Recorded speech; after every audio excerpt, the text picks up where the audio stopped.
There were flames probably 30, 40 feet in the air, and they were actively burning, and the utilities were still on. There was a major gas leak, and the threat of a second explosion was there.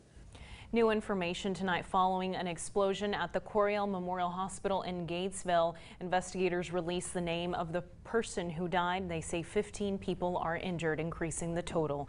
Good evening and thank you for joining us tonight. I'm Leslie Rangel. I'm Robert Burns. Authorities today naming the man who died in the Gatesville blast as 44-year-old Michael Brugman. Still a lot of uncertainty though as to what exactly sparked that blast. Fox 44's Noelle Mendoza was at a press conference earlier today. Now, Noelle, what do we know about this investigation?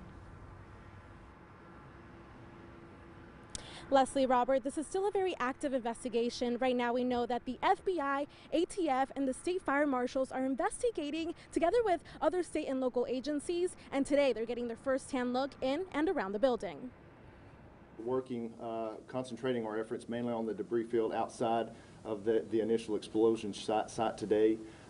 We will start moving inside the building at that time when we can deem those structures are safe.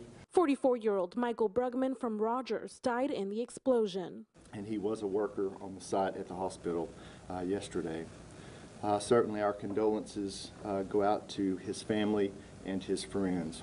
Authorities say that number could have been greater. We were very fortunate of the direction of the explosion. If it had gone another direction, our casualty level would have been very high. And I mean just the difference between north and west. Right now, the Texas State Fire Marshal's office is leading the investigation.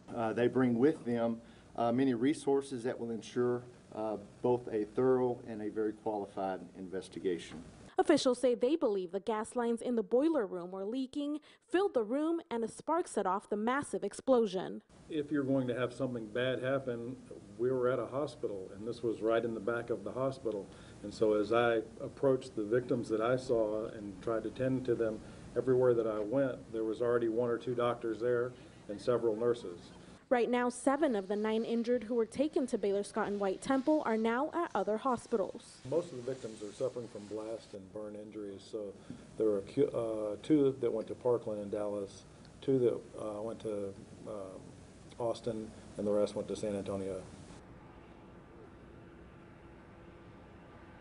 Now, officials right now are interviewing witnesses and getting pictures and videos to help in that investigation. Leslie, Robert? All right, thank you, Noelle. Before you go, we know there are still family members still out there looking to get connected with their loved ones. How can they do that? Yeah, Leslie, Robert, families can call the number 254-404-2500, and that's the number to call to make sure and ask if their families that were either inside the hospital or in the surrounding neighboring buildings are okay. That number again is 254-404-2500. Live in Gatesville, Noelle Mendoza, Fox 44 News.